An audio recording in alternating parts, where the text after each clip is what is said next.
Good morning, everybody. Welcome to the stream. It's Joe Jingles from Happy Pants here to watch Gamescom. I'm sorry I'm a bit late this morning. Yeah, it's early for me, so that's all. That's all there is to it. I'm just going to get the stream up and running. Gamescom Day 2, and then we'll get started. Make sure my headphones are on. All right.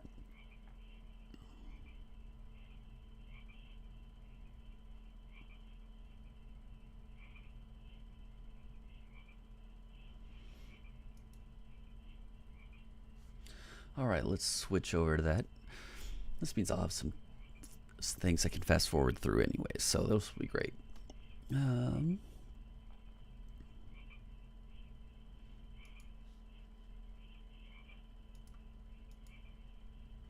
Here we go.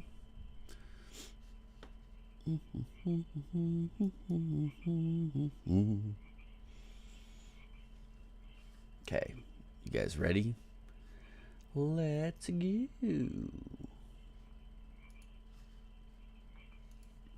Oh, let's make a quick announcement real quick.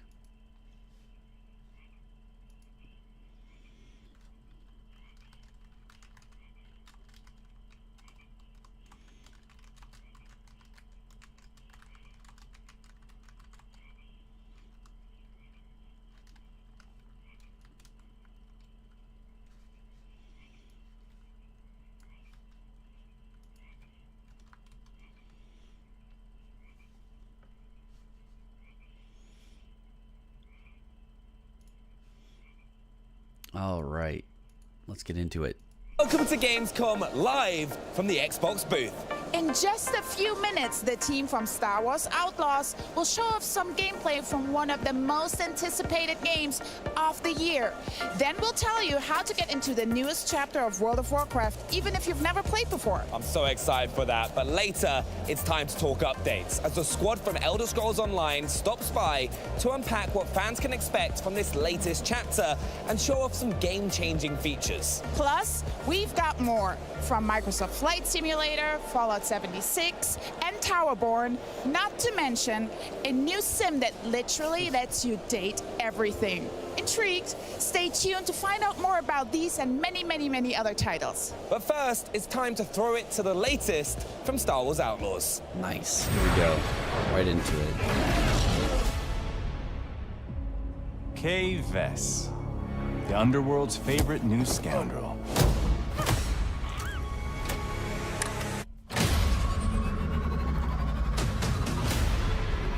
This is your one shot. A safe filled with 157 million credits. And I can get you inside. Get in. How about getting out? This job, it's a death wish. I'm so excited for this. Is it 7 Your days? lives 1 are week over. now? Your family, friends, gone. There's nowhere in the galaxy you can hide.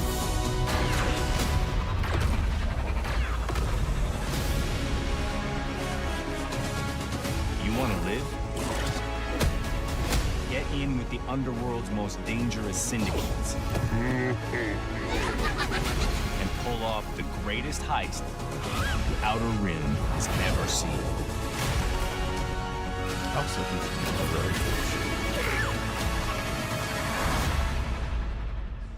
I'm in.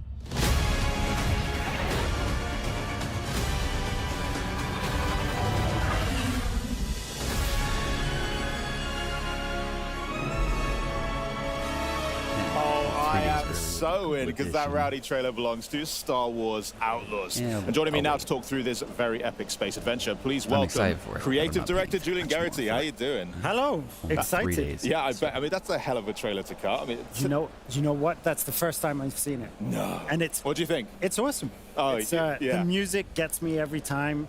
I love the characters. Yeah. The locations look great. So from a point of view of somebody who's just discovering it, I'm very happy. Good. I mean, can you set the scene for us a little bit? Because although that did give us a little look at what we're going to be getting up to, what is Star Wars Outlaws exactly? What is Star Wars Outlaws? So, it's the first ever open world Star Wars RPG game that features scoundrels, outlaws, my favorite archetype of Star Wars. So it's really giving you the keys to be part of the underworld, part of the galaxy of Star Wars on your terms. I love the sound of it, because you're right, this is a brand new experience for a lot of players. We've had tales about Force Reorders before, but the Scoundrel is so important to Star Wars in general, and now to finally play as one is incredible. And we've seen a bit of Toshara, we've seen a bit of Tatooine. You've picked some great locations for the game, but now we're going to get a little look at the planet Akiva, right? Yes, absolutely. So this is the first time we really dive into Akiva, and Akiva was only ever featured in a series of books called Aftermath. So we're the first to take those words and to transform them into something lush, beautiful, complex. And complex not just in scenery, but also in the politics, the dynamics that are happening. You'll be able to see while Kay runs around the streets of Mira, the main city. It's very beautiful. It's gorgeous. But it's also corrupt. And you'll see that there's stormtroopers, there's an Empire presence, and the Pikes and the Hutts are also fighting it out. So Empires and Syndicate presence within the city, within the planet as a whole. Well, we'll get onto the Syndicates in just a sec, but as I've heard from you before, speaking about the game, one thing your team's really proud of in particular with Star Wars Outlaws is those hubs of where Kay can get her intel, and that all starts with cantinas. Now, the cantinas that we have on Akiva, very different to the ones we have on Tatooine. Tell me a bit about how you go in designing these to make sure they feel like Star Wars cantinas, but also reflective of the planet or moon that they're on. Absolutely. So the cantina is this flashpoint of everything that makes Star Wars special. And the approach, the design philosophy that we worked with Lucasfilm Games really allowed us to understand the simplicity, relatability, and yet difference that all of these locations can take. So, for example, in the real world, you have jazz bars, you have Korean barbecues, you have all of these different types of location. So each one of these had to have a different type of vibe. Here in Akiva, it's a tropical tiki bar. So that's the vibe that we were going for there. Sounds great, and it's obviously a great place to meet up with these crime syndicates and get some jobs. How do they make an impact on the game? So, of course, this is a game about the underworld of Star Wars. And there are 4 main syndicates. There's maybe more, but there are 4 main syndicates that you'll be dealing with. The Pikes, the Hutts, the Ashiga clan that we created with Lucasfilm Games, and the Crimson.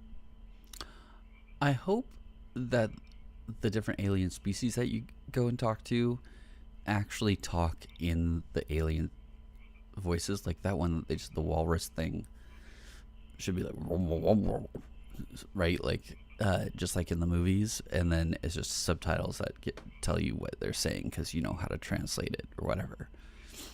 Rather than it being like, hey, I'm a person and I speak English. Crimson Dawn.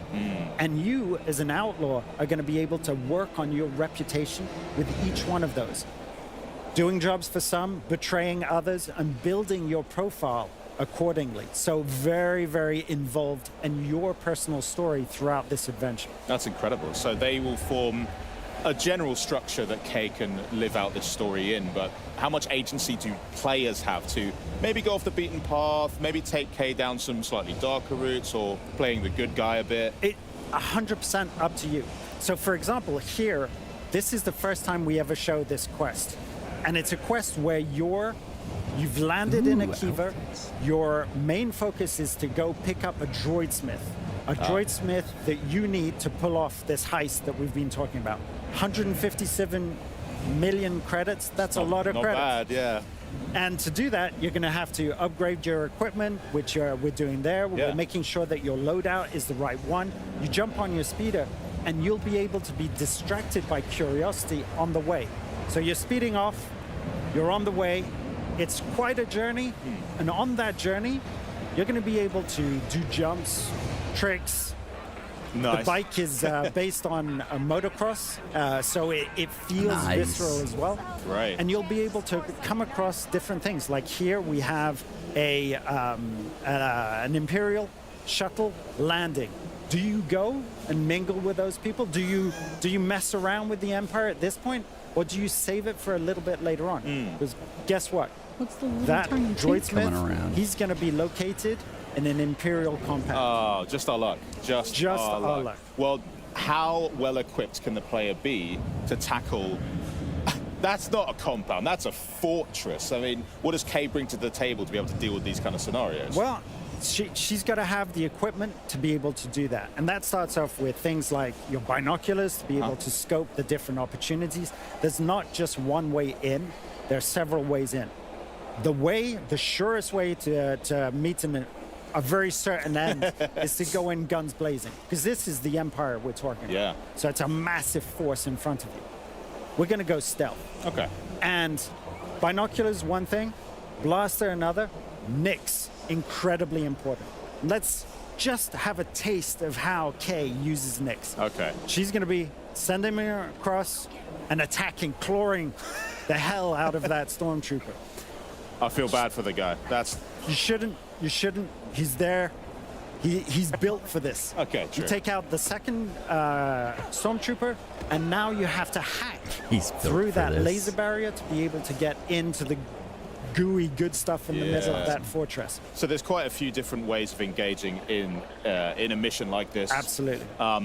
What would happen if we did go in all blasters blazing? Would it be a big problem for us on this particular mission? This is an Empire compound, so that's going to be a real problem. Okay. I'll take your advice on One of the conditions is that you don't set off the alarm, because if the alarm sets off, you're going to shut down that compound. Fair enough. You may revisit the compound later on to be able to steal Wordle. more stuff and to really find all of the treasures. And there, you can do it the way you want. But ATSTs, guarding the door, you've got a blaster and Nyx. Do you really want to put yourself in that sort of situation? I could take my chances, honestly. Earlier on, though, we did see Kay's using her blaster now, but before that, she was working on it a bit on her workbench. Yes. Inside the camera she Trailblazer. disabled? What is that all about? Is that like That's- upgrading? Or? Yeah, that's absolutely upgrading your weapon. Okay. Because we want this to be about a resourceful underdog. And a resourceful underdog, they have one main tool that you can upgrade. You can have a charge blast, which is like a rocket launcher. What? And, plasma, which is the regular blaster, Right. with speed mode to it, so it feels like an automatic weapon. And you have one function, which is the shock function, which we'll see a little bit later on. Nice. I love the way that she even moves around. Like you mentioned before, Scoundrel Archetype's one of your favorites, but the movements of Kay, the mannerisms, the swagger really communicates that so well. It's something that we worked on Division 2. Right. And those are trained military agents, Yeah. civilian agents, but with military training. Here we wanted a resourceful underdog, so you have to have that different movement. But all of those mannerisms and that sort of swagger that you see Yeah. there, that's Umberly, who brought that to the character, and she'll be able to tell you all about it. Okay, great. I'll make sure to. One thing that I want to point out as well, we did just talk about the blaster a little bit. We're getting to see some of the action over there. Nice shot, by the way. The sound of it, too. I mean, in Star Wars, there are so many sounds that are iconic. Players, when we listen to them, it makes the hair on our If you arms stand close up. your eyes and think TIE Fighter, Yeah, TIE Fighter, I'm thinking like the seismic charge. Yep. Oh man, yeah. But Kay's blaster also has a really satisfying punch to it. So tell me about the process for making sure that you're designing a weapon sound-wise, the feel of it, the look of it, make sure it's authentically Star Wars, but also brand new, something that you've created. we have to get inspiration from the past, get inspiration from the original trilogy, because this adventure happens in between Empire Strikes Back and Return of the Jedi. Right. So we had access to all of those things. And then the pleasure is looking at that, working with that, and coming up with something that sounds new and that become its own sound. And that extends from the sound design to, the music of the piece, which I think is remarkable. You Yeah, heard it gorgeous. in the trailer. It's fantastic. Anytime I hear the horns, honestly, I'm goosebumps. It's crazy. So we finally find our droid smith here then, I guess. Yeah, who's not particularly happy to see you. So I'm not going to spoil the story, but the droidsmith, Gadik, has a past with you. Okay. And he's ended up working with the Empire, so you know he's made some really bad Oh decisions. dear, yeah. It's not great. I mean, he's already got a protocol droid firing a gun at us. I never thought I'd see that. But I got a problem with a gatekeeper droid. now that's caught his interest. That's caught his interest. Interesting. There's a real challenge. There's a real opportunity. It's not motivated by the credits, but tinkering around with some new tech. I like That's it. what catches his eye. I could get on with this guy. But the problem is, once we extract Gadik, we have to get out as well, right?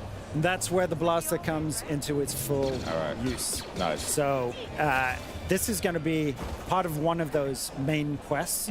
It's a linear quest, and there's a whole path where you explode into the combats, and you use all of the tools at your disposal. Right. Before we edited a little segment which was a puzzle room. Right, we didn't want to spoil the puzzle. We didn't want to spoil the traversal. We wanted to focus on the real action of this piece. Great. And now we're getting some serious combat because there was no chance to sneak there. Everybody's just whipped over and saw us immediately. Let's just escape.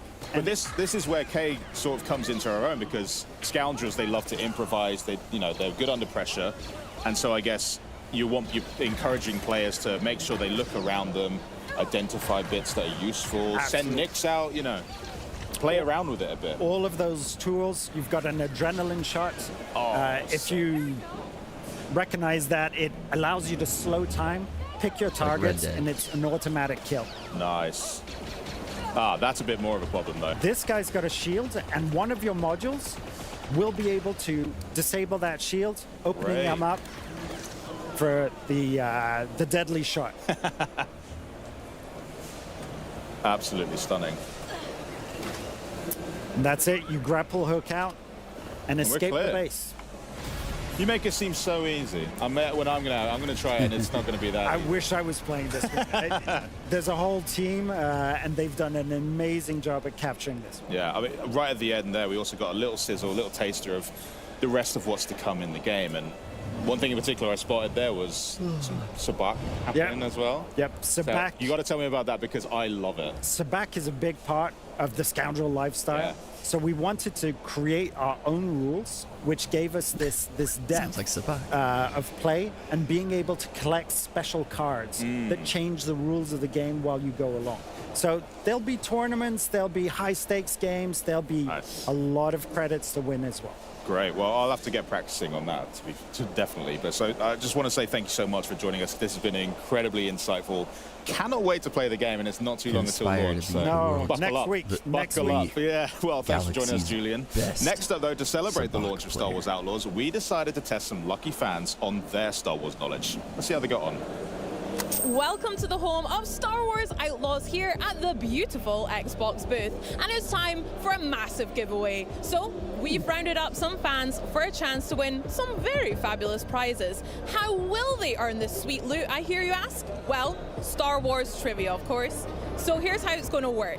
Each fan will be given a Star Wars Outlaws trivia question, and if they answer correctly, they will win a beautiful Nyx plushie. Isn't it adorable? Oh, they're already doing the marketing. Then they will be given a more difficult Star Wars Outlaws question, and if they answer that one correctly, they will win one of these custom Xbox Design Lab Elite Series 2 controllers and be entered to win one of our grand prize Star Wars Outlaws Xbox Series X and S consoles. Are you ready?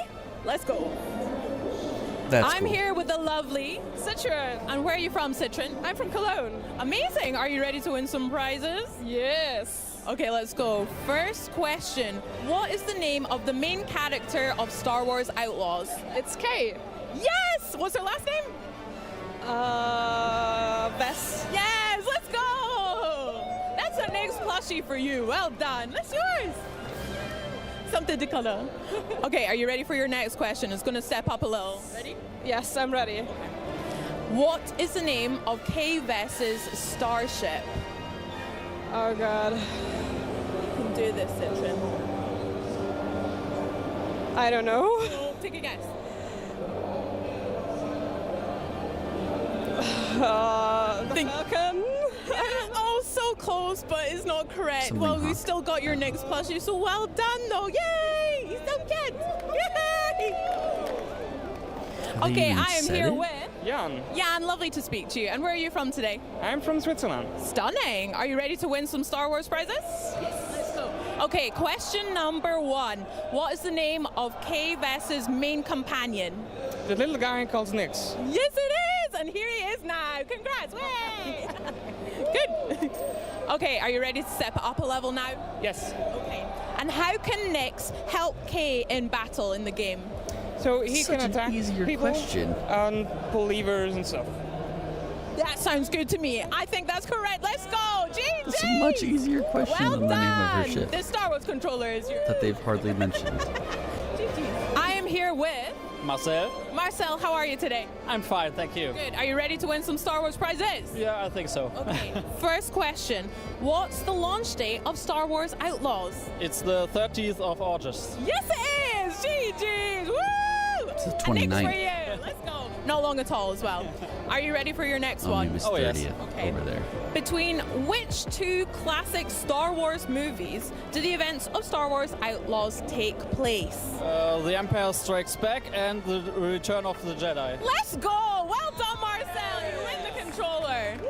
A true Star Wars fan. GG's. Well done. Yeah, thank you. I'm now here with Ilya. Ilga. First How are girl you got it today? right. Thank you very much. Fine. Awesome. Let's win some Star Wars prizes together. You ready? Yes, I am. First question. What is the preferred weapon of Kay Vess? It's a blaster. Yes, it's a heavy blaster. Let's go. And next plushie for you. Well done. Are you ready to step it up a level? Yes, of course. Next question, a bit harder. Where did Kay grow up? On Tatooine, but I have forgot the exact place. Oh, I'm so sorry. It was Cantonica and Canto Bite, but so close. Well done. Enjoy the next plushie. That's you very much. also Yay, a let's rough go. question. Woo. Yay. Woo. Okay, I'm now here with Thomas. Thomas. Lovely to chat to you. Are you ready to win some Star Wars prizes? I hopefully do, yeah. I believe in you. Okay, first question. Yeah. Who is the publisher of Star Wars Outlaws the game? It's Ubisoft. Yes, it is! And next plushie for you. Woo! That's a little Let's tricky, go. but okay. Okay, next question, a little bit harder now. Yeah, Okay. I'm trying. See What people type not knowing of who published droid is ND5? Kay's pal ND5. What kind of droid? It must be a PX Commander. Yes, it is! BX That's a Commando tough one. now. Yeah! That guy Thank deserves it. That was a tough one. Well, that's it for us here at Trivia at Gamescom. But if you think you can do a little bit better, you too can enter for a chance to win a custom Star Wars Outlaws Xbox Series X with a controller stand or an Xbox Series S. All you need to do is head over to twitch.tv/Xbox and follow the prompts in chat to enter this question. What species is Nyx? Good luck. Remember to answer in chat. And now is over to Henry with one of the beautiful voices from Star Wars Outlaws. Woo! Hey, they did pretty good. But joining me now is Kay Vess herself, Lee Gonzalez. How you doing? Happy to be here. Exciting. They did pretty good on the quiz. They did. I was answering along with them. Yeah, you got them all right, obviously. Obviously. Nix did too. He's got his drink. He's happy. He's so good. Yeah, it's perfect. Great. Now, I'm the sort of person that loves to know a Star Wars fan in particular. So before we get into talking how you're actually in the game, break down for me. What was your first what was your Star Wars awakening? How did that come about? Well, I grew up in Venezuela, so it was all in Spanish, and it was Guerra de las Galaxias. So, that's something I love about Star Wars, is that it doesn't matter the color of your skin, what language you speak, where in the world you are, you all have a Star Wars story, and mine just happened to be on the other side of, South America. So it's exciting, when I got to share about it with my family and friends. I got to relate to it in my language, in my culture. What was their reaction when they first found out that, by the way, I'm actually going to be in it now?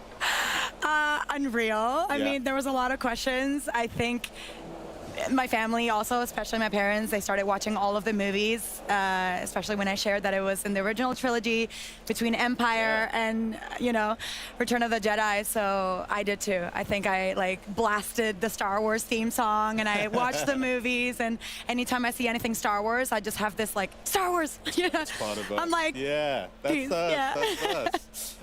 In terms of Kay and playing the role of a scoundrel, where did you have to go for that? What did you have to reach into to sort of conjure up this character?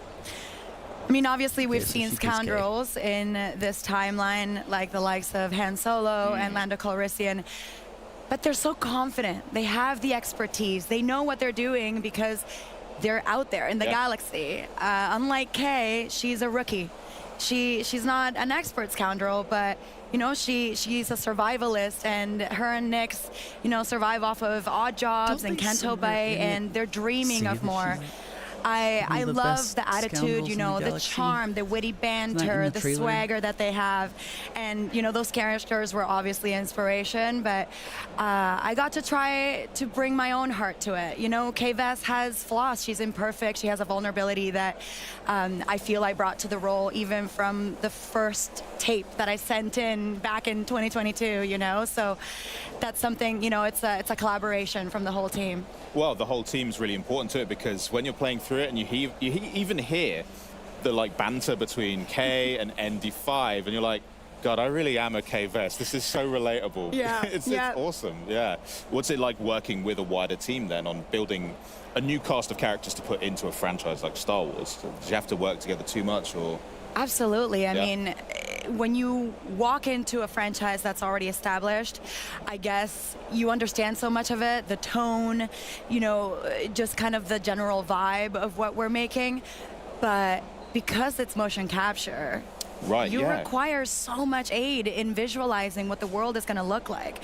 I don't have the luxury of relying on sets and costumes and hair and makeup. I mean, we're in the mocap studio in these cat suits, wetsuits with these markers. We're in a volume surrounded by hundreds of infrared cameras that are capturing our every movement. It's a lot more intentional. You have to have this awareness of your body and your instrument. And you rely so much on the director, the writer, the storyboards. Sometimes they say, okay, we're about to do this kind of scene. So they pull up, inspiration from the TV shows, from movies that have previously been done to capture just the air of what we're trying to make, because we have to create it in our mind's eye. So that must be a completely different way of bringing characters to life compared to film or television, which you have done before. And you have worked in games before, but this is clearly the most involved project that you've ever been on, right? From top to bottom. I mean, I'm there every day in almost every scene. I've recorded over 11,400 lines for the game. So I hope you enjoy my voice. You're going to hear a lot of it. It's expansive, and it takes years to create it. They've been working on it for a couple years before I jumped on back in 2022. So it's a long process. It's an incredible journey. I truly have grown alongside Kay Vess. So even though I've done video games before, leading a game requires a lot more responsibility. But I was ready for it. Totally. I can't wait to play the game, honestly. It just looks absolutely incredible.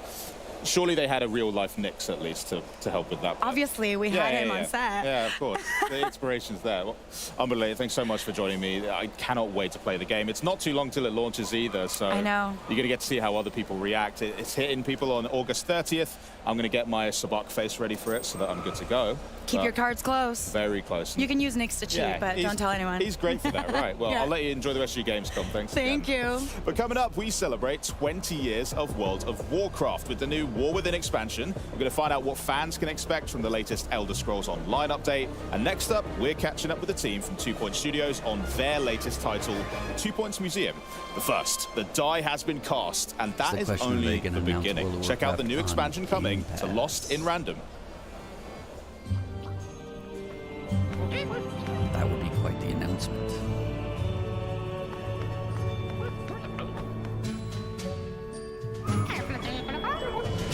This looks cute. The Queen enters the board. The roguelike.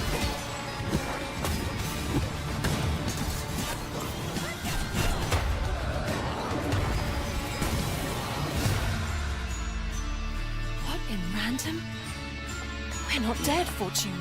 A dice wielder. Oh, luck has finally turned. Anyway, what you having?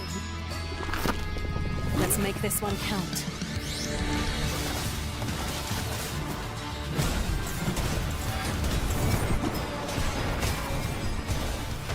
Come here, girl, and accept your punishment.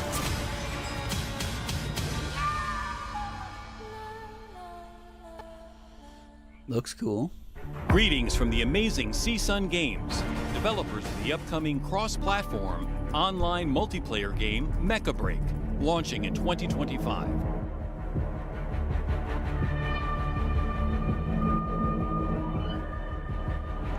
Wait, I saw Inside Games got to play an early version of this. They played a beta or something. They played this, or was it? No, it was Astro Goblin. Let's showcase some gameplay through Mecha Break's core mode, 6 versus 6 squad missions. Body features. How did they play this already if it came out in 2025? We'll demo the Eye of Mizramek, where the goal is to earn points by capturing and uploading launch keys. I'm not The striker interested rear in feature is Falcon, a lightweight mech that excels in aerial combat. When transformed, Stego specializes in long-range fire support. Museum in Two Point County is, just as you'd expect, situated along the coast and boasts a treasure trove of Wetlandian exhibits. Or at least it will do once you've hired some experts and sent them on perilous expeditions to unearth rare, but sometimes soggy, sunken treasures. Discovering and maintaining the happiness of aquatic life is also a big attraction of the Marine Life Museum. My goodness, and fish have a surprising number of requirements to meet if they're to stay happy and, swimming. Guests will be wowed by the remnants of Wetlantis, and the more impressed they are, the more they will donate. The more donations means more funds to... And the gang in this new gameplay walkthrough. Max Caulfield, the girl who could rewind time, is back. Let's thrash, Chakabra. But when one of her new friends, Safi Llewellyn Fayyad, is murdered in the grounds of Caledon University, Max finds that her chaotic power has changed. Now, Max must shift back and forth to reveal the truth of her friend's murder, in an attempt to save Safi before it's too late. Once Max's new power manifests, she can send a pulse out from her fingertips at any time. While Pulse is active, she can peer through to the other world, seeing the differences between the timelines clearly. People and objects in the other timeline appear as dimensional echoes, allowing Max to avoid watchful eyes when shifting. Good thing I can keep an eye on Alderman from here. Wouldn't want to show up right in front of him. What the hell? While Pulse shimmers around her, she can also see places where the veil between the two timelines is at its thinnest. These shift points are where she can push through to the opposite timeline to help her investigation in a multitude of ways. Oh, Do you need me to hold something, or...? actually, yeah. I need an Allen wrench. Got one around here? No, I borrowed one from Carla, but I think she took it back. If you can go grab that from her, I'll owe you. This could be to solve a puzzle, convince a character to reveal a secret, or retrieve an object lost in one timeline by borrowing it from another. Better give this wrench to Moses. Shift points work in both directions, so you can shift back and forth from the same spot. So I found this guy named Alan, but he didn't know anything about a wrench. No, Max, not literally Allen. It's... Oh. You are a lifesaver, Max. Dad joke aside. I'll never apologize for my dad jokes. If you're worried about losing track of which timeline you're in, well, Max herself may get confused too. Have you talked to Reggie since yesterday? Reggie? Crap! Wrong Loretta, Max. In the options, you can toggle a UI indicator every time you shift, confirming the reality you've just arrived in, as well as there being visual cues such as cheery Christmas decor in the timeline where Safi is alive. Most importantly to Max's investigation, everyone you meet has an increasingly divergent duplicate in the other timeline. Depending on which timeline you're in, they'll react to Max and her probing questions very differently. A grief-sodden conversation in one timeline may unlock an unexpected heart-to-heart in the other. Grief is hard. The trick is not to let it change your character. Everyone at Caledon is hiding something. Literally and Max changing is the their only one with a viewpoint unique enough to unravel those secrets, and the determination to reach the truth at all costs. Everybody's talking about her like she had a heart attack or a car accident. But she was murdered. Someone murdered her. I don't know how we're expected to just be okay with that. Max has never been so powerful or in so much danger. The fates of her friends and of two timelines are at Max's fingertips.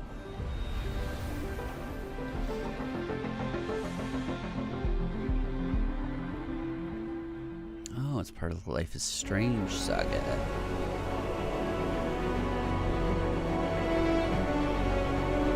Here we go, some more Warcraft.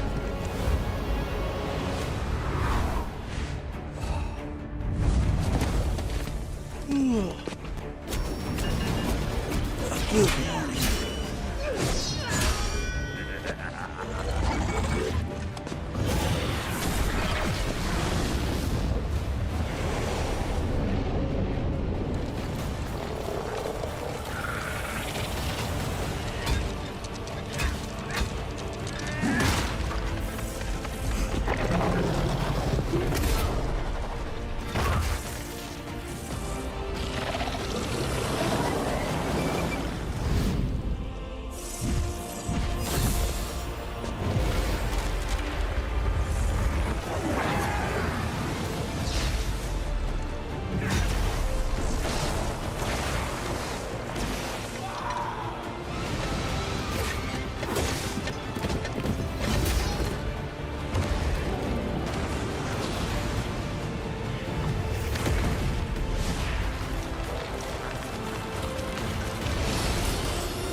Paladin wings.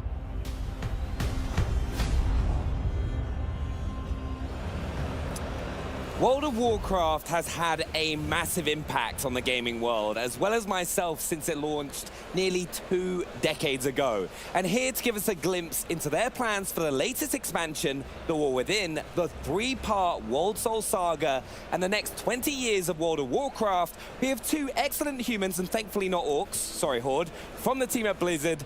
Please, Ian and Tina, introduce yourselves. Hi, I am Tina Wong, Associate Art Director on The War Within. Super excited to be here and getting to chat with the Xbox community. Hi, and I'm Ian Hazikostas, Game Director on World of Warcraft.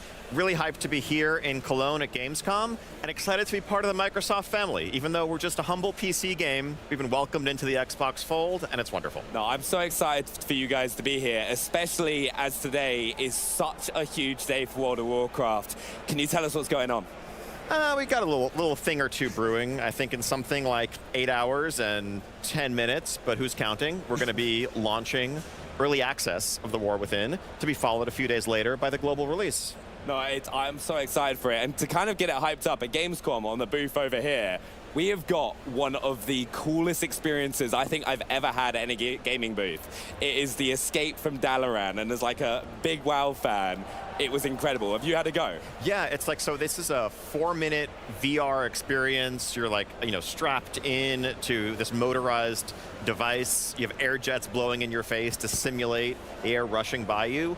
And you are soaring through Dalaran in the middle of a surprise attack launched by the forces of Xal'atath and the Nerubians that very much mirrors what players are going to experience at the start of the War Within in the days to come. Yeah, and you did mention that this is the start of a brand new era for World of Warcraft. Can you tell us the new features and what we can expect with the War Within? Yeah, so the War Within is our 10th expansion, and I'm biased, but it's going to be a banger. It's the beginning of the World Soul Saga, which is the greatest story we've ever tried to tell, and it's a story so big that we needed to make 3 expansions to tell it fully. Insane. And so the way this kicks off, champions and heroes around the world have been seeing these troubling visions, hearing things that sound like the world herself crying out for aid, crying out in pain. And as they investigate the source of this phenomenon, that journey leads them towards a land that is known as Khazalgar, a mysterious island off the coast of Kalimdor, where they may come under surprise attack and begin to see the face of their foe, and that is one Xal'atath. And so it starts out as a mystery, and that mystery will lead players into the underground of Azeroth, towards the heart of the world itself, into just fantastical environments, and it's just going to be an incredible adventure. No, I can't wait. And Tino, I know you've got a load of brand new features that are going to be coming with the expansion. Can you tell us a little bit more about that? Yeah, I mean, Ian mentioned the zones. One of the things that we really love about World of Warcraft is that the world is such like a main character of it, right? So one of the key things coming out is these zones, and they're definitely some of the most ambitious and unique that we've ever created for World of Warcraft. For instance, delving underground, that's a unique challenge. And so while we have zones that meet clear expectations with like the ringing deeps, where we have ancient forges and lava and these beautiful caverns, we also have an incredible zone called Hallowfall, where we have this crystalline ceiling and the crystal that shifts from light to dark. And then our deepest zone, Azj-Kahet, this is where you will find Queen Ensrek herself, in partnership with Xal'atath, and you get to see the height of the Nerubian Empire. Yeah, no, and also there's of course, one of the big things with World of Warcraft as well, dungeons. Can you tell us about a few of the new dungeons that we're going to have in the War Within? Oh yeah, so one of the fun ones that you get to experience as part of the story is this one that's the rookery that you find on the Isle of Dorn. And so you get to experience part of the culture of Khazalgar and seeing these riders, these storm riders. So that one is super fun. And then in Hallowfall, another favorite would be one where you're actually on an airship. So you get to fly around, there's epic battles, and you see that glowing crystal just in the backdrop. Is that crystal? Oh, sorry, I was going to say, when we were setting out to build these underground environments, one of the challenges was making sure that it didn't feel claustrophobic, didn't feel oppressive. And the zone of Hallowfall, it is so vast an underground space that the inhabitants need airships to traverse it. And so it's when you're down there, it's you're in this underground world unto itself. No, and it was really one of the really cool things, we were talking about it a little bit earlier on, was that the crystal changes, doesn't it, to impact the gameplay? Wolf people now? Which I'm really excited for. What other features do you have coming with the expansion as well? Oh, so one of the things that we've built is Delves, which is a new feature for the expansion. And something that is a priority to us for Delves is that it really caters to a group of our audience that historically has been a little underserved by the end game progression loop that we have for those who maybe raid or do Mythic Plus. So these ones, they're outdoor world players, as we call it. We want them to feel like you're adventuring through the world and you come across just this mysterious location, whether you're diving into a sinkhole or seeing some tracks lead into a dark cave. We want you to be able to encounter these and still increase the difficulty level as you play, so that you can progress your item level week to week. So Delves are they're handcrafted experiences. There are 13 locations around the zones of the War Within, and they're really meant to be a new alternative to dungeons, raids, and PvP as a new pillar of endgame progression. Whereas before, as Tina mentioned, if you're someone who's mostly a solo player, you have maybe 1 or 2 friends, you don't do the larger group content, you could, enjoy the story, you could quest, but at some point your journey would unfortunately feel like it came to a stopping point. And we want to make sure that all playstyles feel welcome, feel like they have progression. And that's something, as we think about the features that we're offering in our new expansion, a lot of it is about playing the game the way you want to play it, having that flexibility to, that caters to your playstyle. So like, a couple of other major features are warbands, which for once unifies the progression on most facets among your alts. So instead of having every character needing to earn reputation separately or their own currency, all of the characters on your account are now part of a warband. So the first thing you see when you log into World of Warcraft, The War Within, is going to be not just one character standing there stiffly, but multiple characters huddled around a campfire representing your band of adventurers that you're taking into Azeroth. Nice. All that grinding, getting all your characters ranked up and leveled up, just seeing them all together would be amazing. It's honestly quite sentimental to see them all hanging out. I have to make sure I do all the transmogs all correctly and just make sure they all look great. Exactly. And then we've already seen people taking screenshots and sharing them of this is your lineup. And then we've reimagined the way flying and traversal work in World of Warcraft. There's a dynamic physics-based system called skywriting that's more than double the speed of what flying used to be back in the day. And so just getting from point A to point B should feel exciting. It should feel like an adventure, and that's what we're trying to offer. I always used to love that. I still remember the first time Burning Crusade where I got my flying mount for the first time, and I had 60% move speed, and I was like, I'll get there eventually. Just give me some time. Yeah, these are more 600%. Oh yeah, that's going to be way faster. Just do some tricks and blitz just across. A bit. Yeah, no, it's amazing. One of the other big things with World of Warcraft is there was a perception for older players and players that people have never played before. The War Within, you've kind of aimed to change that. Can you tell us a little bit more? What can players expect when they log in for the first time? Yeah, really, it's features like what we've just been talking about. It's making sure that there is a deep solo experience if that's what you want. If you only have a little bit of time to spare, those delves take 15 to 20 minutes. Of course, if you want to, if you have hours on a weekend, there's an entire world to explore. We have hardcore raids to challenge, the boldest of adventurers and their friends as they coordinate to overcome these challenges. But I think, World of Warcraft is a game that can be played in so many different ways today to suit your, preferred content, play style, available time, and that's something that we really want to just keep doubling down on. Yeah, no. Yeah, a lot of people when they think about World of Warcraft, they think, oh, it's too big, there's too much stuff to do, but really it's it's a world and that everyone can play the way that is fulfilling to them.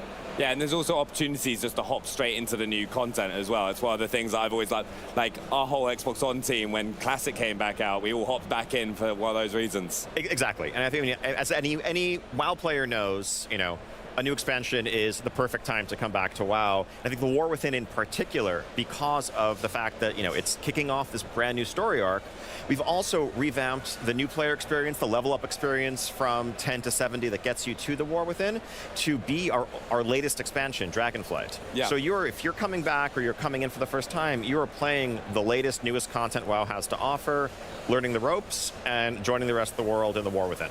No, I'm really excited. And also, World of Warcraft, I can't believe I'm saying this, is coming up to its 20th anniversary. What does that feel like being a part of the WoW team and for all the players?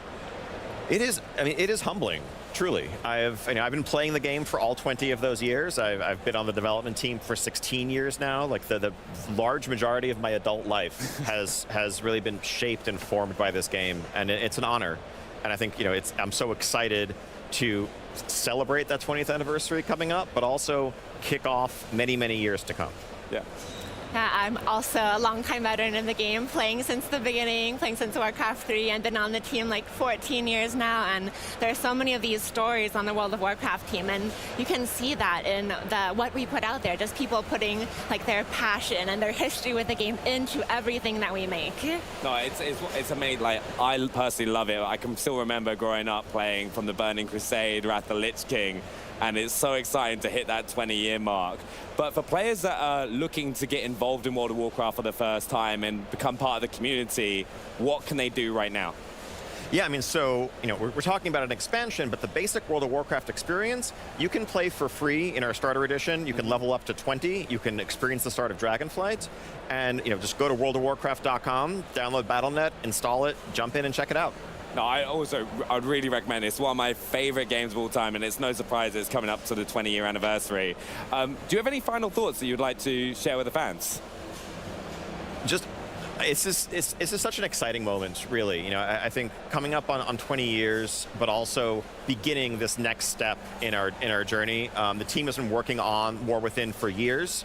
We have so many years of content ahead that we have mapped out, that we have planned out. It's going to be this incredible journey narratively, in terms of the world we're building, in terms of the features. And just we're excited to welcome everyone in to begin it with us, and buckle up, because it's going to be a heck of a ride.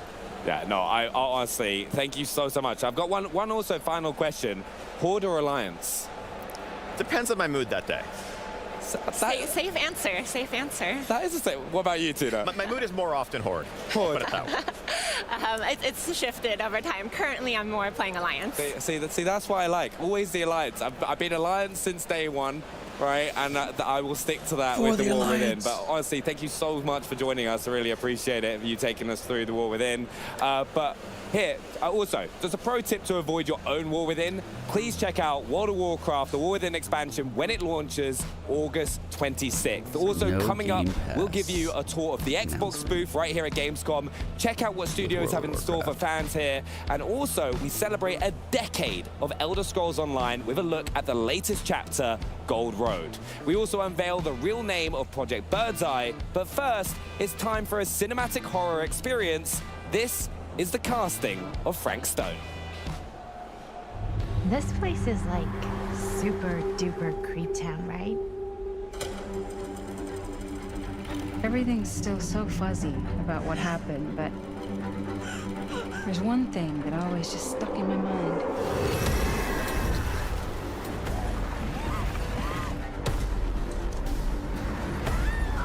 Sorry! I can't!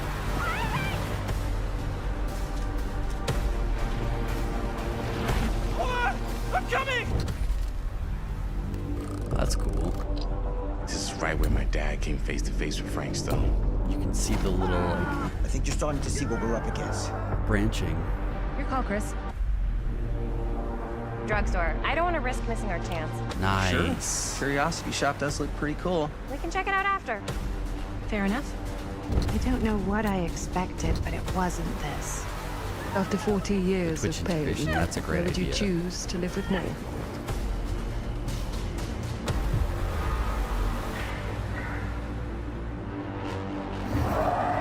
You're not okay, are you? I'm sleepwalking through a nightmare and I just can't seem to wake up. There's no reward for me when I've done what I've got to do.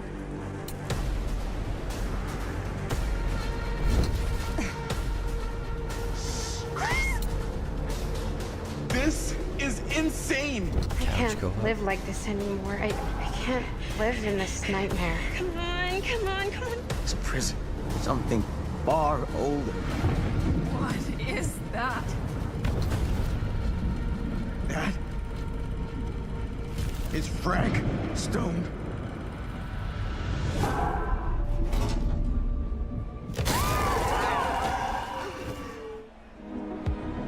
Welcome everybody to the Xbox booth. This is our home for Gamescom 2024. There is so much to do here. There's so many experiences. We've got Xbox, Bethesda, Blizzard, and Activision all under one roof. We have so much to see, so I think we should just split up. Sounds good? Okay. All right.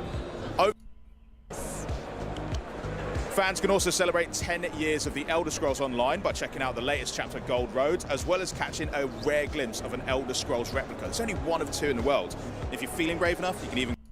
which I think I'm going to have a go on, while you guys enjoy the rest of the show. Come on.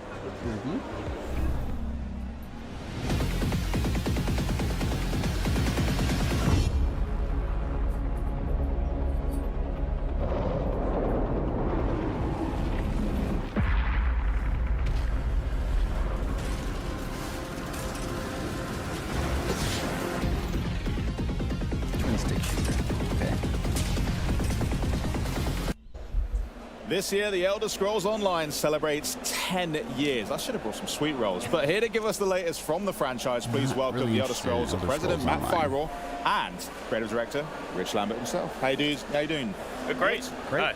Great to be here. It's great to be here in the Xbox booth here at Gamescom. I mean, you guys are no strangers to Gamescom in general, so you're aware of the big...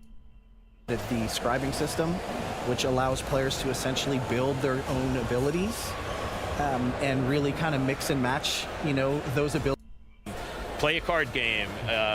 Now you players to share their creations with other players, and like it's really going to open the doors for our community. Yeah. Are actually created by players themselves, and it's unbelievable what they can do with the tools we've given them. Well, it's a good thing you never asked me, because mine just always looks like some midlife crisis bachelor's pad. There's I'm not very good with it either, there's like monster trophies on the wall, like one chair in the middle of it. It looks really sad, but with this update, I think I'm going to have to try and up my housing chops and make something look good. Just going through and exploring and seeing what other players are doing is just so inspiring, right? Like, it's amazing. It's not just the only thing that's getting updated, though, because we mentioned the roguelike part of it as well, Infinite Archives. That's also having a few new flourishes added to it as well, right? Yeah, so we've added a bunch of new bosses into there, some new monster types. We've added in 2 new arena types, so there's a fire and ice arena in there. We've added new verses and visions, which are the buffs that players earn while they're kind of progressing through. And then, of course, there's tons of new loot, new class sets and whatnot. Amazing. Community being at the heart of your game, we know that they can also be vocal too, which is a good thing, because that's passionate. I like it, and that's the way that we can make great games even greater. So there must be some improvements on the way, some feedback you've had lately that you're looking to include in the game pretty soon. Yeah, we ship updates to ESO every 12 weeks, and we've been doing that since 2015. So, and every one of those has had a fix, a bug fix, or balance tweaks, or some kind of quality of life fix based on feedback we've gotten from the community. And you know, we can't get to everything quite as fast as the community would like us to, I am sure. Yeah. But you know, we were responsive, and we would not be here right now if we didn't take the feedback the community gave us and acted on it. And so things like home tours, right? There's a huge segment of ESO now, of the player base, which really does primarily housing. You know, so we gotten some feedback from the other players in the game, like, why are you doing a housing feature? I see people say housing is endgame. Like, that is the end goal. Like, it's right? fashion and housing, right? Like, that's what you hear a lot.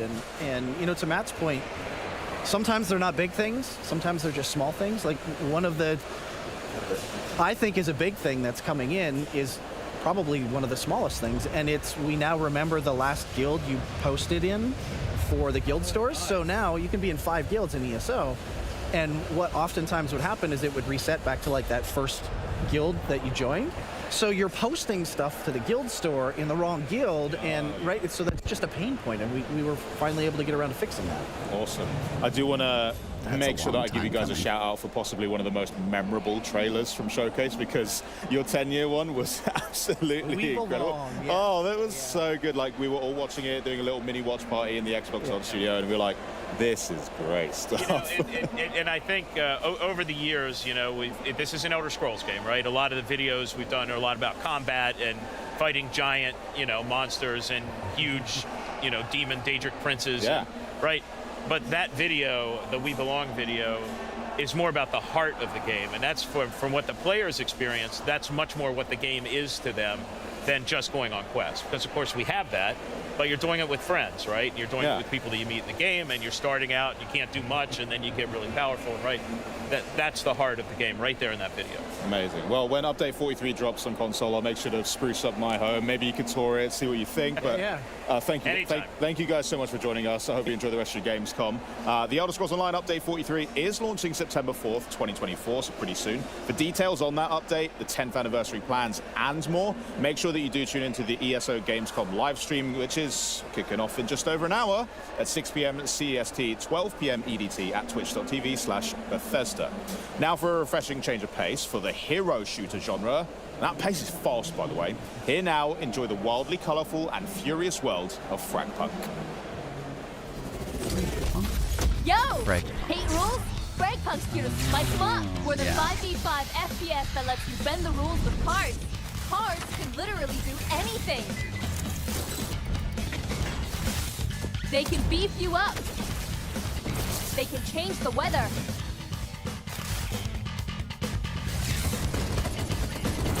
They even interact with each other.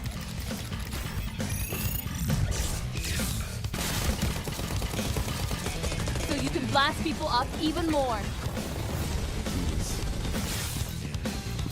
Or find foes It's like, when what they if try to be Valorant sneaky. had power-ups?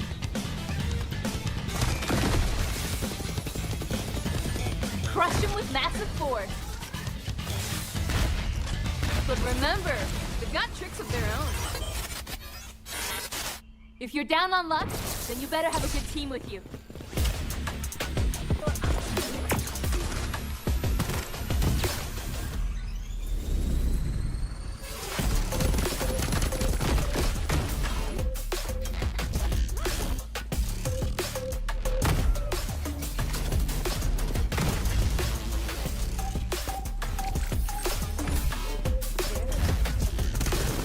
And if a game is ever too close to call, then be ready to duke it out, one-on-one. My goodness. Last one stands.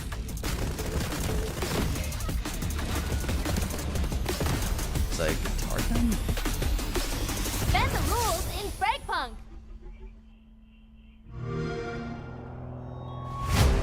I like it. I'm a cut juice if I like it. I like it. I like it. I like it. I'm not the carbon copy. I'm the original. I'm dropping these like heartbeats. I like it. I like it. I like it. I like it. If it's got speed in the gyro, I'm just fixing the island. I like it. I like it. It's your standard Doom pass.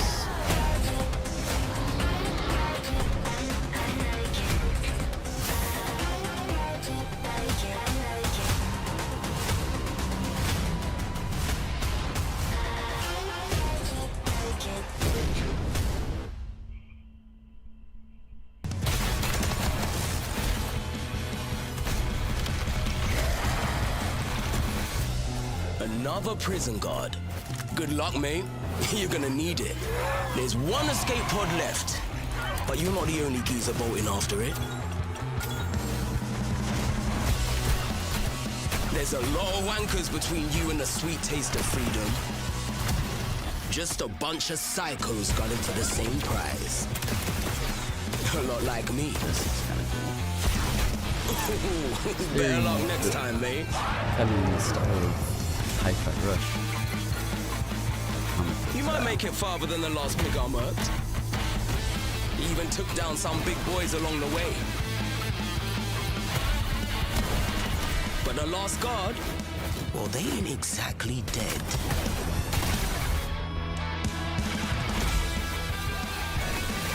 Looks like one of you guards finally put some big boy pants on. Brilliant. 'Cause is just getting started.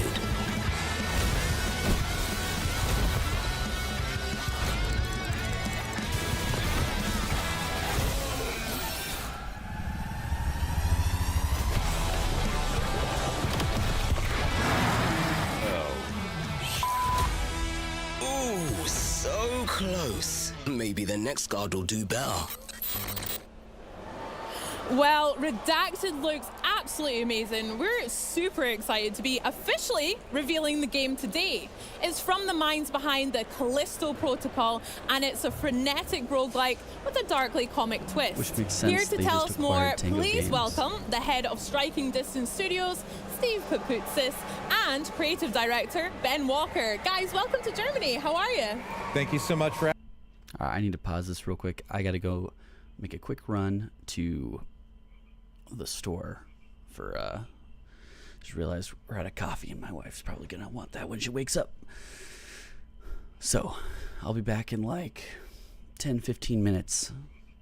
I'll just leave this kind of going, turn off the webcam, turn off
All right, I'm back.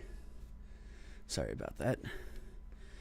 Wife was going to have a rough day, having just come back from their trip and not having coffee. All right. For having us today. My headphones are off. It's great to be here. Awesome. This isn't the first time that we've actually seen the trailer. We've seen it where it was under the code name Project Birdseye. Can you tell us a little bit about the secrecy and about Redacted now? Sure. So when we first started thinking about this project, we started prototyping from the controller out. We were really interested in creating fast, responsive controls that worked for melee and shooting and our energy mechanic. And so as we were developing that, we then talked about the types of games we liked, and we found ourselves playing a lot of roguelikes. What we liked about that particular style of game was the replayability and the experimentation that occurs. So you have strategic and tactical choices. So all of those things kind of came together, and as we were prototyping it, we thought, well, let's see what people think of this. So we released that trailer that you mentioned for Project Birdseye, and that was met with positive reception. So we're here today with you, thank you, to announce the official name of the game, which is Redacted. No, it's amazing to see it, and I know we're going to be going Other sim we've seen before, but first, fans of the first Descendant have been not so patiently waiting for more on Season 1. Well, guys, the wait is over. Let's have a look.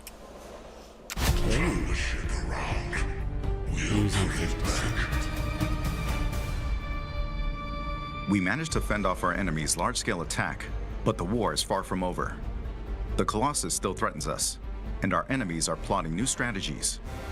Can Ingress ever find true peace? Has Corel really given up on the war? After Corel's fleet disappeared, the Vulgus began moving from deep within the dungeon to raid the Ancestors' facilities in Ingress and reclaim the outpost. Detecting this, Ingress immediately dispatched a scout. That scout's name is Haley. Haley, who rose from a supply soldier in the guerrilla unit to a legendary sniper, is now a newcomer in the Descendant Corps. Ruthlessly eliminating enemies with her anti-material sniper rifle, she dominates battles with her ability to drop her body temperature and emit cold air when her emotions run high. When shooting from a distance, her weapon's critical hit multiplier increases, making her an excellent fit for sniper rifles. She possesses sub-zero bullets that fire multiple shots in an instant, and a storm snare that pushes back and rapidly cools down enemies in front. Above all, Haley's specialty is switching to her anti-material sniper rifle and firing a single, incredibly powerful shot, stronger than any other attack. In Season 1, the Vulgus launches a new strategy, the Invasion. Invasions occur randomly in 2 dungeons of the hard difficulty infiltration operations. Players can choose to enter between the existing operations or the invasions. Invasion dungeons are only available for solo play, testing the strength of the Descendants. 3 Vulgus legions will block the Descendants with different defense mechanisms. The quantum field creates an immortal state, impervious to physical attacks. The Resonance Shatterers cause massive explosions with the energies of RK and the Iron Heart. The Keeper Tile encryption device maintains a powerful security system. Invasion dungeons present new mechanics that disrupt the Descendants' operations. Solve these enemies' mechanisms and swiftly eliminate them. Invasion dungeons are designed for speed runs, and the faster you clear them, the greater the rewards that await. After coming in contact with the Iron Heart, Descendants experience an RK resonance phenomenon. This resonance grants the Descendants new powers. It's the season growth inversion reinforcement. Inversion reinforcement is a new growth system that resets at the start of each season. It includes 5 types: hunting, attributes, recovery, survival, and seasons. Through the inversion reinforcement, Descendants gain beneficial effects for progressing through seasonal content, and can also obtain effects that compensate for their weakness. Each season, we plan to tailor and replace the inversion reinforcement effects, providing effects that perfectly fit the seasonal content. In addition to a new Descendant, a new Ultimate Descendant will be introduced in Season 1. Ultimate Freyna, who has evolved RK's toxicity into a more powerful weapon, will make her debut. Possibly the most In Season 1, you can discover Freyna's exclusive story and uncover the tale behind the name of her skill, Room Zero Trauma. Excava is an assault rifle with powerful versatility. It can be obtained through the Battle Pass and is also available as a free reward. Excava charges voltage when attacking enemies and has a unique effect of firing the charged voltage as an energy grenade. It is a versatile weapon that combines the inherent versatility of an assault rifle with a powerful shot. Frost Watcher is a scout rifle that can be farmed through the Season 1 content. When hitting enemies from long range, it reduces chill resistance and enhances the damage of one's chill skills, making it a perfect fit for Viessa and Haley. If you've prepared a new Descendant, ultimate weapon, and inversion growth, it is now time to face the most powerful Colossus, Deathstalker. Deathstalker lurks in the darkness of the void, targeting the life of Descendants. It is stronger than any Colossus encountered so far. To protect Albion from the threat of Deathstalker, we must once again venture into the void, unravel the mysteries within the darkness, and intercept Deathstalker. The first Descendants first season begins on August 29th with Haley, a new Descendant, Ultimate Freyna, and the new Ultimate Weapons. New episodes, dungeon content, and void intercept battles await you in Albion, Descendants. The first Descendant, Season 1 Invasion. Seems off. Play for free.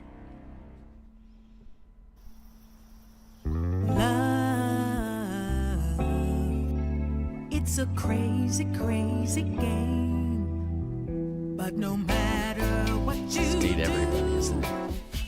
to make your dreams come true, the choice is up to you. 'Cause everything leads to love.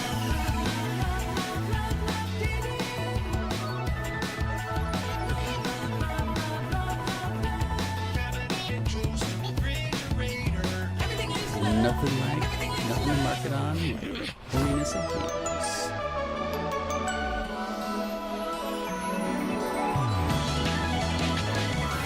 This is my scooter, Il Ragazzo Pazzo. You know the gentleman goes around cleaning the house with his vacuum hose. Name's Hoover. My friends just call me Hoov, though. Besides, I we do both not know you're care. cheating on me, so it's only fair. I wish I was cheating on you. Likely confuse people in the intro of what exactly I was talking about with the game. So for those who don't know the premise of Date Everything, tell us more. What exactly does that mean? Sure, this is an absolutely bizarre game that has never been made before. You start out, it's almost a first-person shooter, as it were. You get a job as a customer service agent doing some remote work. You are immediately on your first day replaced by AI, but there's nothing to fear because your entire existence will be changed when a mysterious package comes to your front door, which holds these glasses called the Date Viators, which allow you to directly acknowledge a thing's existence or date everything in front of you. Because that's the first thing I would so want to it's a do if I put persona special of, glasses on. It's like, who do I want to date? Exactly. I looked out of the bag on Twitter a couple of weeks ago when we got to reveal Ben Starr as Dorian the Door. Massive fan of his work. And Oh, if you could jump up here. that's kinda funny. Well, I'd have to go with, I think, Von Trapp. oh, yeah. Oh, okay, of course. Yeah, yes. and it is such it's a great a mechanics character that sort of show you how to play the game. The writing is, she's so lovely, so fun, so... The writing is so good. Please, the writing. Well, okay. Falling in love with me, I guess. That has been the nature of our friendship for the last 10 years, pretty much. I can't resist a good beard. But then we brought in nerd icon Felicia Day to come in and play Skylar, and she brought this whole new level of charm to it. So yeah, we've all got our favorites. Felicia but I think Day, those are our top three. I love it. We might change this. Someone asks us Yeah. next week. Don't worry about it. Tuesday. I feel like every playthrough Maybe you a find a new change reason to love They're someone else. all my children. I can't actually pick. There you go. I'm sorry I made you do so. I do want to stay on the topic of voice actors, though, because obviously yourself, you've done quite a lot of work here at the table. So what's it like moving from performance to development on a title and being behind the scenes a little bit more? Absolutely. We were unprepared for the amount of work that is to make video games. One of those things that looks is like so much fun on the outside, and yes, obviously we've had a blast, but way more spreadsheets than you ever thought possible. But we've all learned a ton of lessons. We've all upped the amount of hats that we wear making this game, and it's something that's absolutely the high point of my life. I'm so proud of our team and where this game has come from the original inception to actually being able to make 100 characters that all are different, that all have different playthroughs and styles, that you can really play this game for a really long time. I can't believe that we actually achieved that. Yeah, as actors, we're in a really unique position because what we do is very forward-facing, but it's very low man on the totem pole when it comes to actually being the creative force driving whatever you're making.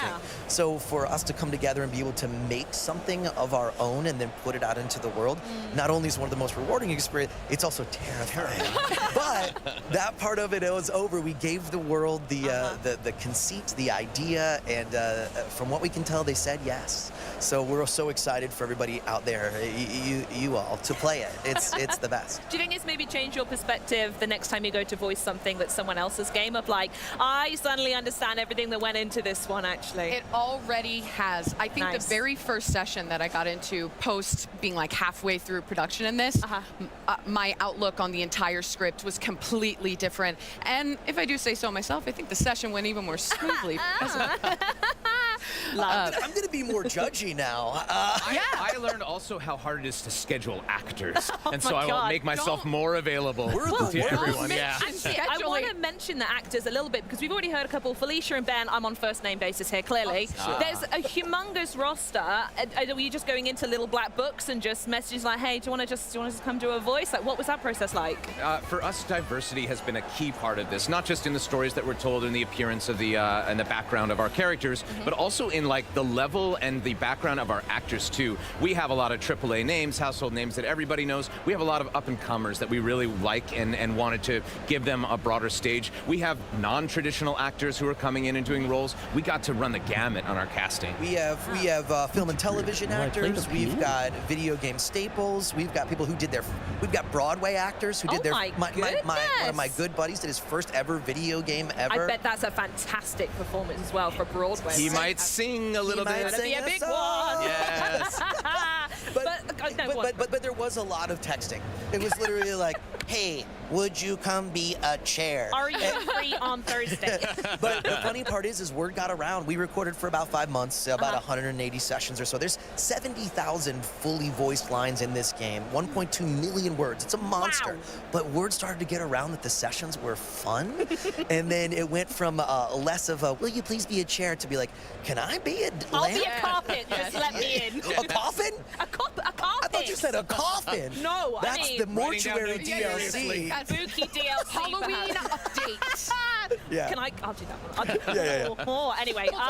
Yeah, wonderful. Right, we're going to go down the bench here. Okay. I want to know who you are in the game. Because it's worth mentioning that you're going to write the theme tune, sing the theme tune, like you're in it. You're all over it. Just so you know, this is an Xbox exclusive then, right? Because we have not revealed who we play in the game. Okay.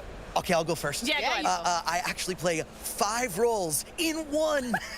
I played the Hanks. Okay. And the Hanks are all of the hangers in your closet. Okay. And they're like just 5 adventure sports loving dudes, but they're all me just doing a slightly different voice. So if you love me, you're going to love this. Funny. If you hate me, it's going to be painful. But I love the Hanks. They are just... Oh, no. Yeah, of course. Can I get a live oh, no? Oh, no. I don't have an Australian accent. But they're the Hanks are. We had one of somebody play through it today, and they had such a blast. I love them. I hope you guys love them too. Yeah. Yo, baby. Who are you? Me, I play Rebel, the rubber ducky. Oh. Rebel is very edgy, has a bad attitude, doesn't want to hang out with anybody, really don't understand why you keep talking to me. but secretly underneath, Rebel might have a little bit more heart than that. Maybe, probably not. But definitely can't reveal that. You got to work to get there, though, for sure. You really have to put in some effort. Although already Rebel is winning the fan art contest, right? Yeah. It's a popular character design. There has been already dozens of images of Rebel populating the internet in the best, most fantastic way. I was not expecting that. I'm so glad people love them. All right, illustrious leader, who do you play? I play one of my favorite characters. I wrote his theme song. I got to voice him. I wrote all the things he said. He is the Scandelabra, one of the first characters that we came up with in this. He's like an 18th century courtier. Look at him. And while everybody else loves the fact that you're going around and being very polyamorous and doing it, for him it's all scandal. And he keeps track of all the love endings that you have and berates you for it. But in the end, maybe he loves it on the inside. I have to ask, actually, specifically on that, with the names being pun-based, as a Brit, I adore that. What comes first? Do you come up with a Scandelabra or a scandal, and then you try to fit that into an object? We've had this question before. Yeah. Oh, well, some are non-negotiable. Every house has a table or chair. That we knew. Fair. Yeah. And then sometimes the pun comes along with the casting too. So our friend Jeremy Lee, who's one of the best voice actresses ever, we're like, well, we have to make her the chair, right? And call him Jeremy. So sometimes it's a different formula, but it's unpredictable. Yeah, sometimes the name comes first and the concept comes with it. Sometimes we have something where we're like, well, we have a floor. What do we do with this character? And we start to work on it. What might it be? All these characters were developed at different times. Some faster than others. Some had different rewrites and stuff. But we didn't want them all to just be rhyming name, even though it might seem like no, fair enough. No, I love it. I do want to come back a little bit, Amanda, to your character, because in the B-roll that we got playing here, there's something that pops up I really want to talk about, which is this content aware that Skylar talks about. I love it as a feature, but I want you to tell me why everyone else should fall in love with it. Our game in general isn't overly salacious, nor is it anything negative in that way. It's body, it's fun, it's flirty, but mostly it's wholesome and a really good time.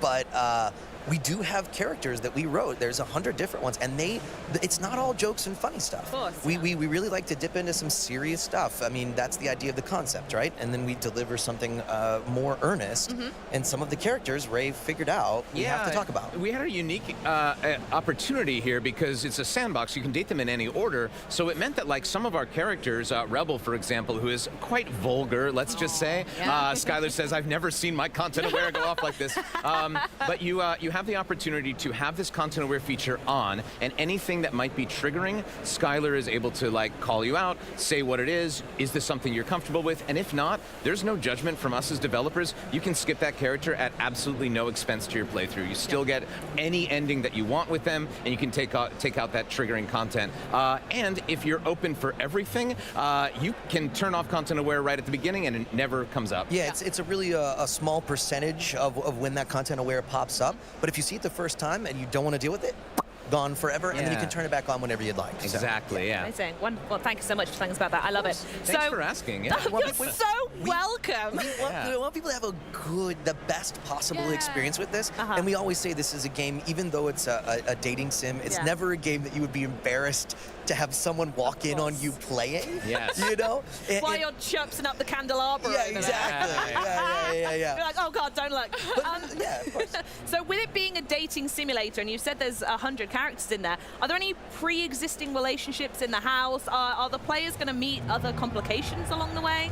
Ooh, yeah, quite a bit. I mean, all of these characters, when the game starts, they have a rich pre-existing life that the player then kind of gets to pull apart and unfold. Some of them interact a little bit more, some are maybe a little bit more siloed, but that's all stuff that the player gets to discover as they go through. Yeah, I mean, we have two characters that debuted in the trailer, Harper and Dirk, and when you first encounter them, they're kind of intertwined. They're mixed up, and I won't say how to give away too much, but they're mixed up in not the world's. They have a content-aware warning because their relationship could be viewed as toxic to some, and you have a choice. You can do whatever you want. You can get them back together. You can break them apart depending on what you think is best. You can become friends. You can romance them separately, together. You can get them to hate you. And it's all whatever you feel as a player is the right pathway for you. That's been the best part of Gamescom, is watching people play and getting to see how they react. And we had some people go, oh no, what does this say about me? And we went, oh yes, what does this say about you? That's the point.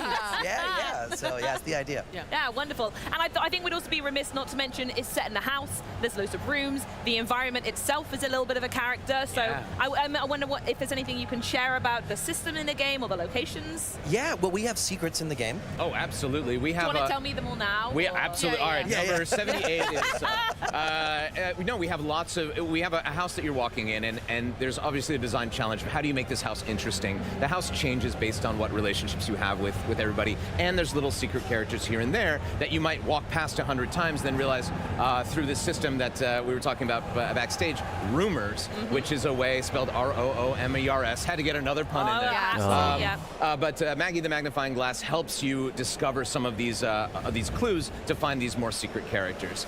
Yeah, and they all exist in different states. Some, obviously, what you would think, the kitchen characters are more connected than others, but you got the secret areas. But we also wanted this is our story delivery system, this house. And we don't want to get too far into it, but it changes and adapts depending on how you play the game. So what you do in the stories will affect the environment. But you're right, we want it to feel homey, we want it to feel cozy. Shout out to my dad, who's a home designer who actually... I was going to say, where was this going? Just I know. Shout out to my dad who designed the home based off a classic like mid-century house. So it feels like a real house that you live in as your player. But how you start your life, that's up to you. It's Maybe totally it's not up to enough. you. Yeah. Love it. Well, it's also described a little bit more of like a sandbox type game where, as you've said before, Ray, that you can date anyone, anytime, in any order. So I assume that there'll be some surprises along the way for the player. I know you're not going to tell me all the secrets, but is there anything you could tease for everyone at home? Well, I'll say that's something that we haven't shown off much at this, but there is an overarching story, a critical path that populates based on your progress and has a lot of different endings too. It's not just you date a character, the game ends. We really want you to go through and at least talk to everybody, get an ending with everybody, and get to see the full story of the date theaters unfold. Interesting. Well, I cannot thank you enough for stopping by. I'm going to say it out loud, and I'm going to get hated for it, but this is my highlight of the show. Like, truly. It's been a joy talking to you all. I hope you have a phenomenal Gamescom. I'm going to come down and play it myself after this and see who I can start dating, and I'll let you know who my favorites are. But one thing is for sure, I will never be looking at a fridge the same way again. Coming up, we're going to take to the skies with the latest map and join new planes to join Microsoft Flight Simulator. Then it's back down to Earth with the latest updates coming to Fallout 76. But now it's time to don the role of Kazan as he survives exile, waves of Imperial forces, and relearns the forgotten skills of battle that once helped him save an empire. Check out this deep dive into the first Berserker, Kazan.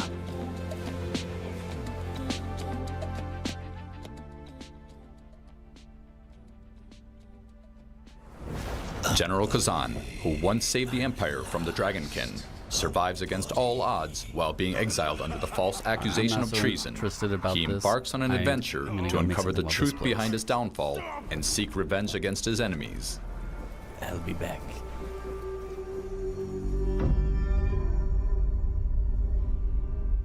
Kazan's battles emphasizes hardcore action, while they feature various combat mechanics. The core principle is see and respond. We've put significant effort into creating precise and vivid combat experiences based on this concept. Essentially, we designed the game so that the players can observe and decide their actions, providing clear feedback for each decision. Combat moments are primarily divided into two phases: the monster's attack turn and Kazan's attack turn. We aim to make every moment enjoyable. To achieve this, we included various ways to respond to monster attacks. Players can exploit openings to attack or choose to defend or evade when necessary. Techniques like Just Guard and Just Evade, which requires precise timing, are also available. There is no single correct answer. Players can experiment with multiple methods. Your unique combat style will develop based on your choices, ensuring that this process effectively leads to defeating your enemies.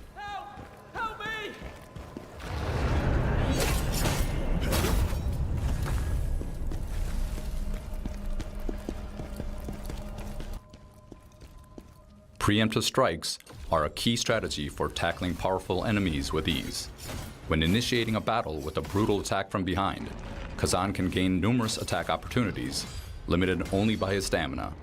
Both Kazan and his enemies have stamina, and once depleted, they become exhausted until it recovers. In this state, significant damage can be inflicted not only on Kazan, but also on his enemies. Therefore, managing stamina is crucial.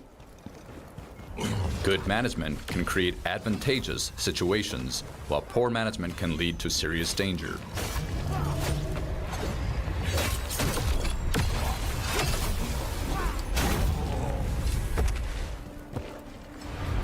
In battles against strong enemies, including boss fights, using stamina strategically is particularly crucial. Inducing stamina consumption or successfully landing high stamina damage attacks to cause exhaustion is key. Once in an exhausted state, dealing maximum damage through various methods become the core strategy for overcoming bosses. Additionally, targeting and destroying weak points can inflict significant damage and provide extra attack opportunities. Kazan is a skilled warrior who can proficiently wield various weapons, allowing you to experience different combat styles that maximizes each weapon's advantages.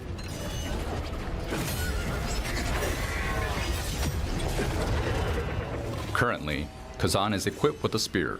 Although its attack power is somewhat lower, it features long reach, wide range, and impressive combo attacks, making it particularly advantageous in stamina-based combat.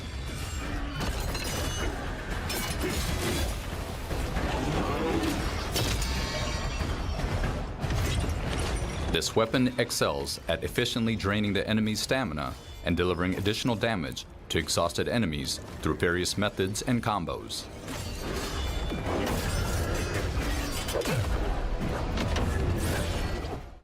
The Great Sword is another weapon Kazan can wield. It offers the option to charge most actions, favoring slow but exhilarating and powerful strikes. This weapon excels in solid guarding and counterattacks, enabling a satisfying playstyle that can crush enemies before even engaging in stamina battles. Kazan is an action game that focuses on the fun of character development.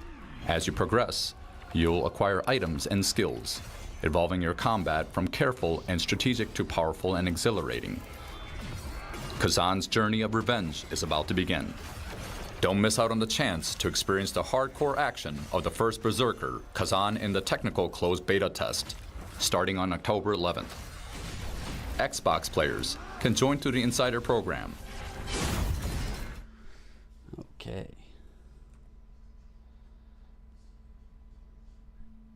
Hey York, it's great to see you. I'm gutted that I'm not seeing you in person, but I hear that you're in Seattle. Yes, it's like the first time in at least 4 or 5 years that I'm not going to make it to Gamescom in person, which is a huge bummer because I love the show, I love the people, I love the vibe, the gamers. So yeah, but plus we always have a community event where we meet with the hardest core flight sim enthusiasts. But honestly, we're 13 weeks away from the launch of Microsoft Flight Simulator 2024, and you know there's almost so much to do to make sure that everything is perfect that I'm just gonna have to stay home and work on the new set. How are you feeling coming up to launch? Because as you said, it's only 13 weeks away. Yeah, I think it's awesome. I mean, Microsoft Flight Simulator 2024, or MSFS 24 as we now call it, it is the biggest undertaking ever in flight simulation. It's the biggest fleet, the most airports, the most sophisticated flight model, the best physics we've ever done. The digital twin is taking leaps forward this time. We added seasons, worldwide only like 2 years ship old. traffic, worldwide oil rigs, heliports, glider airports, animals. It's massive. And in MSFS 24, it's the first time that you can exit the aircraft and walk around. So we added tons of detail everywhere on Earth. So it's just huge. And on top of that, we've added an all-new career system where you can pick from dozens of authentic aviation activities in a career.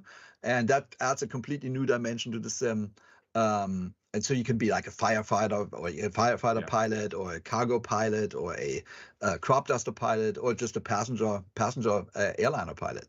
And on top of that, we added short burst activities like low altitude challenges, landing challenges. Just if you have a little bit of time, you can have fun in flight sim. That is an insane amount of content. I also love the landing challenges. I once somehow managed to get 1 point on them, but you know, the Xbox One team all laugh at me for it, but they are so much fun to do.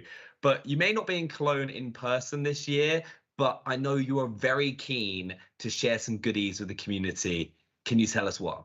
Yeah, it's actually one of my greatest joys every year to come to Cologne and to bring something to the community that has local relevance. So I don't know if you remember last year, we did EDDK, which is the Cologne-Bonn airport, and we launched that alongside some European cities and a German plane called the DoX, big flying boat. The year before, we had City Update 1, where we actually had scanned the city of Cologne and Bonn and Düsseldorf and Dortmund and Hanover, so really local cities. And we had launched the Junkers F-13, the first all-metal airliner in the world. And this year, we went all in. So I'm happy to announce we're launching World Update 18, which is the DACH region, so Germany, Austria, and Switzerland. And we have assembled a huge amount of data for this. So we are launching all new aerials. So these are basically the satellite and aerial imagery that we use for textures of the landscape. And we're actually using the ones that we're going to launch in the next simulator in November, but we wanted to give a preview to the community. And then we have all new digital elevation maps, they're called DEM. And on the top of that, we have photogrammetry cities. So these are the 3D cities that are shown in Flight Simulator. And we have Frankfurt am Main, so Hanau. And then we have Berlin, Potsdam, and Karo, so sort of northeast. And then in Austria, we have Linz, Vienna, and Salzburg. And in Switzerland, we have Bern and Zurich. And on top of that, we have 116, which we call POIs, or places of interest or points of interest, so famous places. And we made 9 more new missions that showcase sort of the environment and the region. It's one of the biggest updates we've ever done, and I can't wait to share it with the community. And we've got a trailer, don't we, for everyone to check out? All right, let's take a look.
That actually looked stunning. There's so many amazing places to check out. But I know your team does an incredible job with these world updates, and I hear this one hit close to home for you.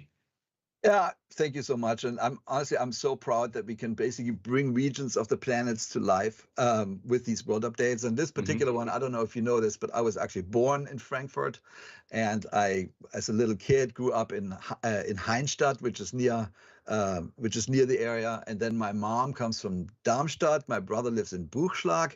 So when we got the new data, I immediately went into the game and into the sim and looked at it, and I found the house I grew up in, the kindergarten I went to. I was like, and then here's the house my mom grew up in. My brother lives over there, so it's super cool, and it's amazing always when I see how accurate everything is. Yeah, and I can imagine when you can go walk around as well with the new update. It's like you can really get into that like nitty-gritty detail. Yeah, exactly. Yeah, I mean, it never ceases to amaze me. And we call that the digital twin. The whole goal is that we have a real one-on-one representation of the entire Earth. And, you know, the world, I always say the world is full of sensors. So there's sensors and satellites and aircraft, your phones, your cars. And we get all this data and we can feed that back into the sim. So it's getting better and better over time, which is just so cool. Yeah, and now that we've seen the world update, can we expect a new aircraft to go with it? Always, you know, we call those local legends. So when we do a world update, we try to basically highlight important things in the history of aviation relative to that region. So for Germany, we did a few already. We did 2 Junkers and 2 Dorniers. And today, I'm very proud to announce a very special plane from Bremen called the Focke-Wulf 200 Condor. And it was first flown in 1937. And at the time, it was the most sophisticated airliner in the world. And we have a trailer.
That was actually amazing. I have never seen that plane before in my entire life, but can you unpack its significance for it being included in Microsoft Flight Sim? Yeah, thank you. I mean, it's not at all surprising because the plane, you know, it came out in 1937 and it was a civilian plane.